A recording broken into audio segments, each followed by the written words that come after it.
wish I could, because London is such a great city. I wish I could be. So you actually used to teach as 1 year. The Philippe Roman chair is a rotation chair. One person holds it just for 1 year. I'm fortunate enough to hold that position for 1 year in 2008 to 2009. Okay. Yes. Okay. So we can continue with our discussion. Okay. So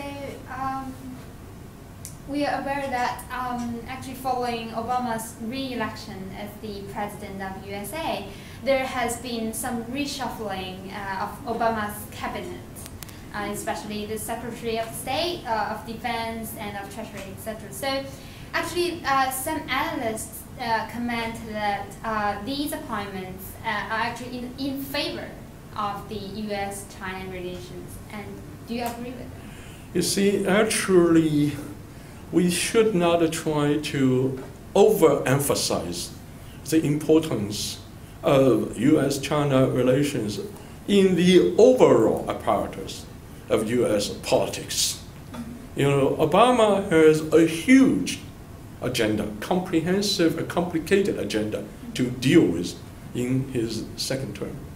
And his agenda is overwhelmingly domestic oriented. You know, this is what I want to emphasize. And then, you know, I think, for example, Secretary of State, Hillary Clinton is a tough figure, but she is pro-American.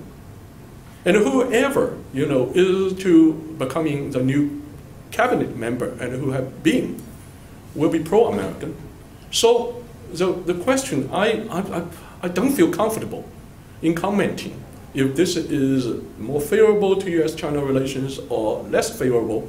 It will have to be dealt with in a case-by-case, you know, basis. But generally, I think the second, this is what I believe, the second Obama term will be facing more localized challenges in Chinese-American relations, you know, especially in the Asian-Pacific area. In the context that the administration actually is more willing and more capable of dealing with that overall relationship in positive terms. And that is because, you know, Obama does not have a re-election, you know, burden, and also you find that the worst, I believe, in Chinese-American relations actually have passed. You know, what we have seen in the past 2 years, a really outburst of combination of all kinds of conditions to bring Chinese-American relations to a series of tough challenges. And if the leaders in Washington can deal with those challenges, they should be able to deal with the challenges to come. And also, let me emphasize another thing.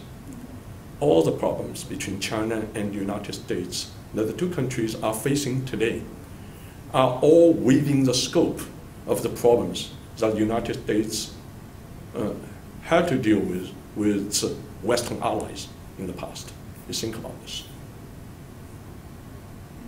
Okay, so when you actually try to analyze the international events today, as a historian, do you take the approach of referring back to the historical events in the past? I always think that history is a huge reference factor. And this is particularly true in the Chinese case, because in no civilization, no country has tried to base the legitimacy narrative's construction as much on history as do the Chinese. You think about this, each and every Chinese dynasty, for example, when a new dynasty was established, and the first task is to try to compile an official history of the previous dynasty and dynasties. And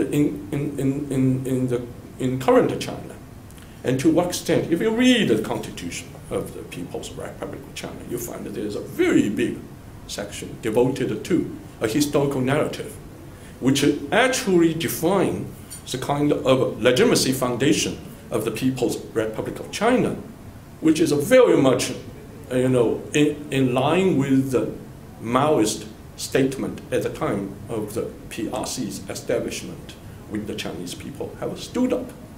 And you really can find a close connection between that statement and Xi Jinping's recent statement, arguing for the revival, historical revival of the Chinese nation. This is even more true in the context that despite the ruling party in China today names itself the Chinese Communist Party, it is anything but ideologically communist. So how can you really define this narrative of the People's Republic of China history? Historical construction becomes so important. This also speaks to a very large extent why the Chinese attitude toward, say, Diaoyu Island is like this. Because no other country had played a more notorious role in the shaping of the Chinese victim mentality than Japan.